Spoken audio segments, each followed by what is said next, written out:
என்ன சின்ன சாமி, உங்கள் ஊரில் நல்ல மழை பெய்யுது போல். ஆ ம், குட்டி சமையல் மாஸ்டர் பிடிச்சிட்டு வந்துருக்கீங்க.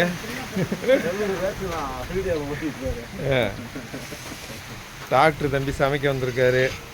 செல்வி, என்ன அவங்க மைனரில் சமைக்க கூப்பிட்டு வந்தாச்சா சேவைக்கு? ஆ, அம்மாவோட புண்ணியத்தில் மகனுக்கு பங்கு எடுக்கட்டும்னா நீயே புண்ணியத்தை பார்ப்பான்ட்டு வந்துட்டீங்க. ரொம்ப சந்தோஷம். மக்கள், இன்னைக்கு நம்ம நாகசக்தி முருகன் அன்னதான ஆலயத்தில் நல்ல சாரல் மழை பொழியுது. ஆனால் மக்கள் தான் எப்படி உட்காந்து சாப்பிட போகிறாங்களோ தெரியல. சமையல் நடந்துக்கிட்டு இருக்கு. ஒரு ஈரமாக இருக்குது இடங்கள்லாம். சாப்பாடு ரெடி ஆகுங்களையும் மழை கொஞ்சம் நின்றுச்சுன்னா நல்லா இருக்கும். சாப்பாடு வாங்குகிற இடத்துலே மழை கொட்டுது.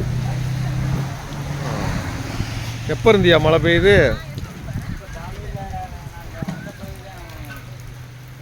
காலையில் ஒரு 5 மணிலேருந்து ஸ்டார்ட் பண்ணியிருக்குமோ? 6 மணிலேருந்து மழை பெஞ்சிக்கிட்டு இருக்கு. ஆ, ஈரமாக இருக்குது. தார் பாய் விரித்து விட்டாலும் மழை பெய்யாமல் இருந்தால் உட்காந்துக்கிறதுக்கு நல்லாயிருக்கும். அம்மா அங்கே பூஜை பண்ணிகிட்ருக்காங்க. நாங்கள் இங்கே சமையல் பண்ணிகிட்ருக்கோம். ஆனால் இந்த மழைக்கு என்னமோ மூட்டம் போடுவாங்களே, அந்த மாதிரி கணக்கணப்புக்கு நல்ல சௌகரியமாக போச்சு. Fire camp.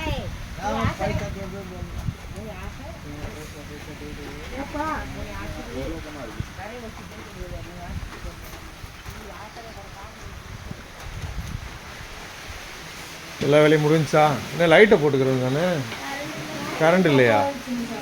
அப்படியா? அரிசி ஊற போட்டிருக்கீங்களா? ஆ,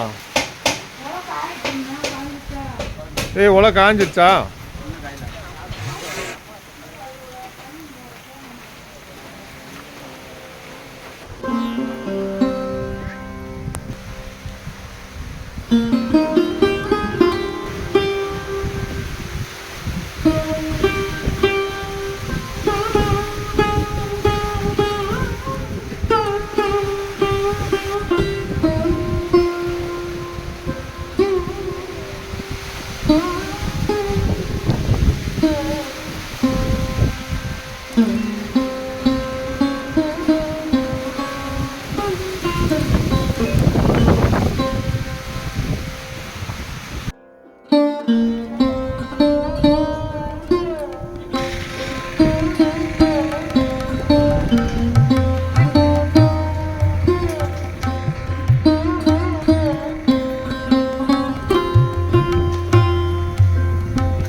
மழையோடு நல்ல சுட சுட சாப்பாடு.